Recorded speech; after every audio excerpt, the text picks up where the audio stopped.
Hey guys, Aaron here with Lower Lawns, and I wanted to do a quick video on pine straw, why we use it, how to apply it, a couple little tips and tricks, all those kinds of things, because I'm in a couple Facebook groups for lawn care, and a lot of people use pine straw, and a lot of people will comment and say, wait, you use pine straw? Why is that? It's pretty common here in Georgia, here in the South, but other places apparently it's not. So I figured I would do a little video on how to install it and a couple little tricks and all this kind of stuff, and why I prefer it over mulch. So real quick, I'm going to turn the camera around and show you the job site that I'm on. I'm going to show you the finished product, midway, and then the before, just to give you a little perspective of what it would look like. So let's take a look. Okay, so here we are. This is the finished side. Ignore the shrubs, lower pedalum, and everything got wiped out by cold this winter. It got down to single digits, which we're not used to. So those are going to look ugly until about May. But what we're looking at today is the pine straw. Now, the color's not fully reflected here because the iPhone camera messes with that, but you can see here what it would look like with the finished product once the fresh pine straw is installed. And let's just go look over here, and I'll show you the midway, which is this. This is sort of partially done. You know, this is laid out, but it's not defined. The edges aren't defined. So you can see the differences here from this angle.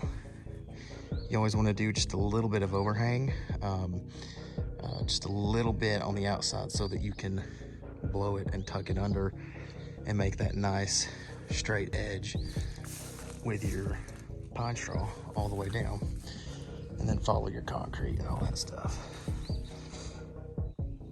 But final thing is the before, and this is what it looks like with nothing. And you can see this looks really thick and really heavily put on, but it mats down over time. Within a week or two, this will be way down, okay? And that's exactly what you want, because this is why we prefer pine straw, okay? As soon as it rains, the air gets through it, it mats down, it creates like a wet blanket, and it prevents the weeds from coming up. Way better than mulch, in my opinion. With mulch, I always have issues with washout.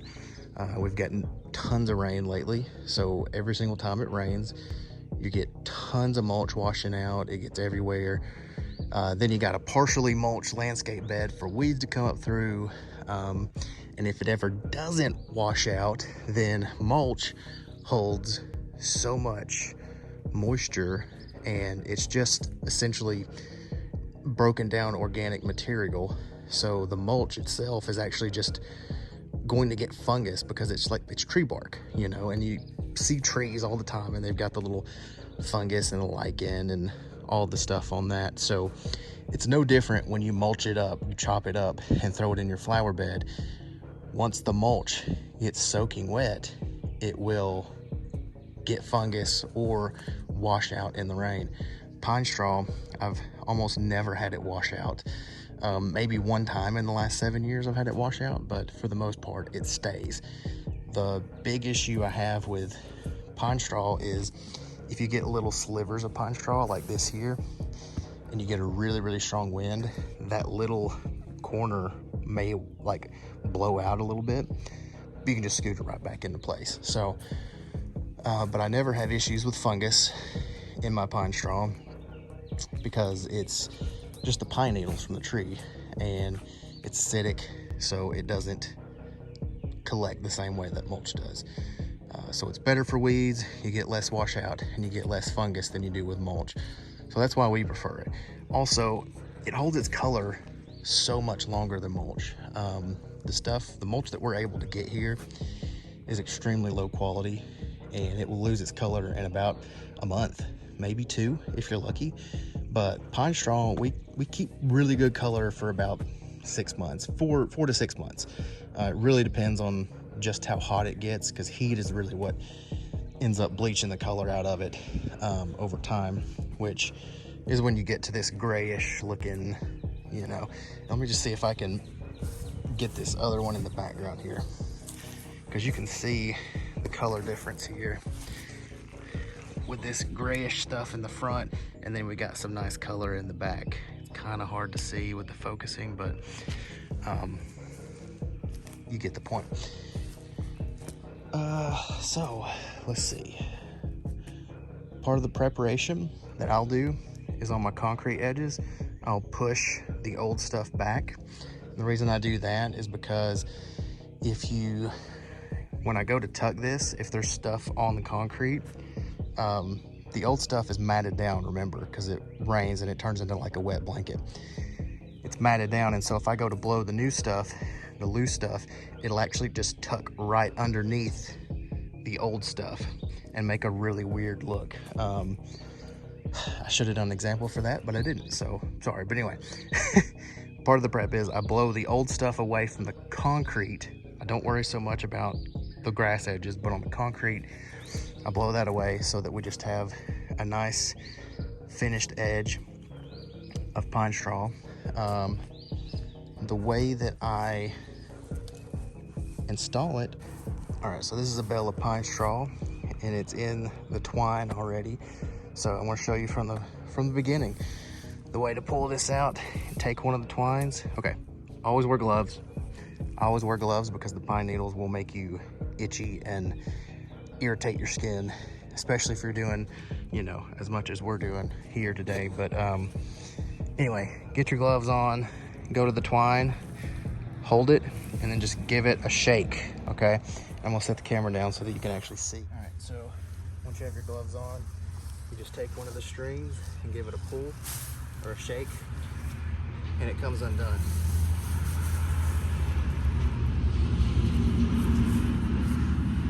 Set your rope to the side, and then you got these little sections here which are broken up, and that's what you shake out to spread, and I'll show you how to do that now. You can also just go through and cut the twine, but I like to keep them intact so that I can bundle them up and throw them away easier. But the way you shake it out, you take one of the little bundles here from your twine or from your bale in your hand, pull it apart. I usually pull it in half, and then you just shake it. And then you do that until your bed's covered all the way through. So I'll set you up so that you can see this as I go. Perfect. So check it out.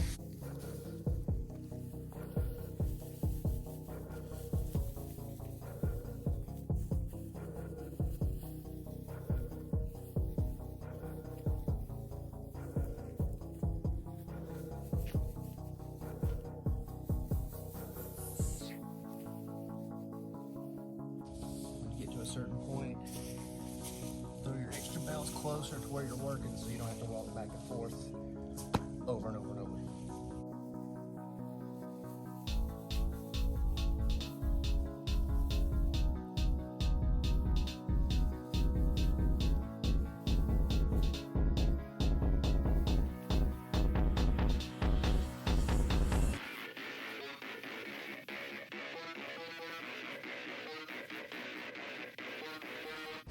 So one thing to watch for and to remember is your overhang that I mentioned.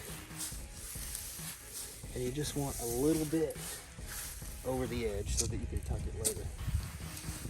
So this is your edge, obviously, and you want to bring it out just a hair, about to where my foot is. That way you can tuck it under and get nice thick coverage on your edge. I'll show you what that looks like.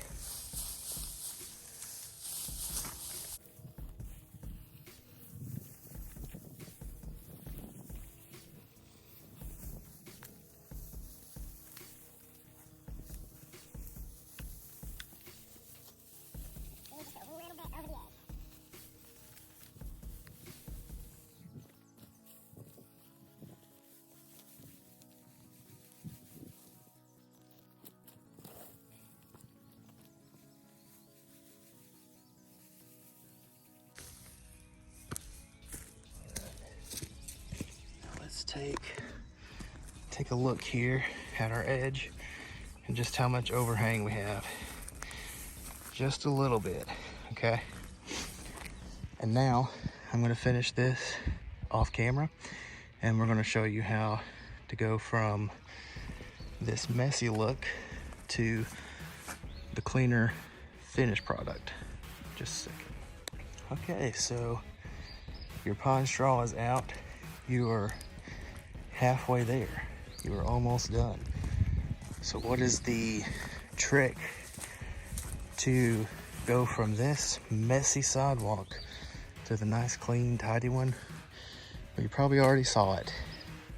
The trick, the magic, the secret is the leaf blower. It's not magic, it's not secret. It's just a leaf blower. But I'm gonna show you how to use the leaf blower to go from this to that. And now you can really see the color now that there's sunlight. But I'll show you how this is done.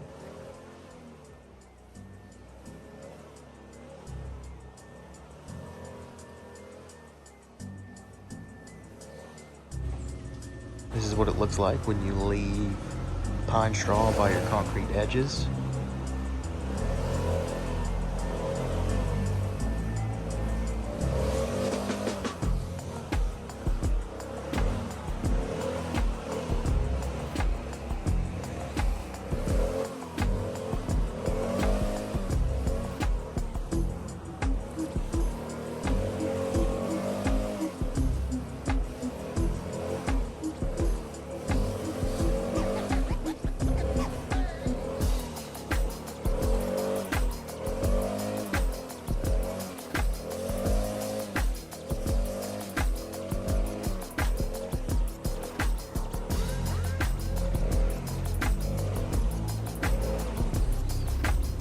If you blow it too far back, just step on it and reshape.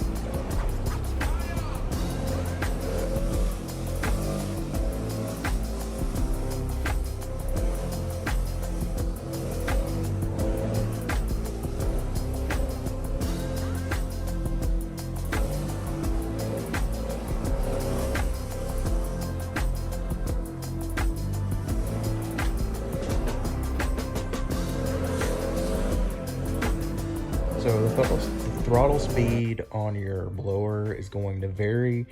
I've gone ahead and left the audio here so you can hear just how much I'm revving the leaf blower. It's not constant, it's just a little light trigger and just on and off type thing. You can hear it in the audio. I think that's the best way to kind of convey the level of throttle I've got.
And that is pine straw in a nutshell.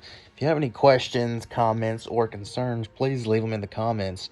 And huge shout out to Blades of Grass Lawn Care in Savannah, Georgia, for getting us on to curling the pine straw and doing it right. He's the first guy I saw do it, and I'm sure he inspired many of others. So check out his channel if you want to see someone do it right. But thank you for watching. Keep it moving.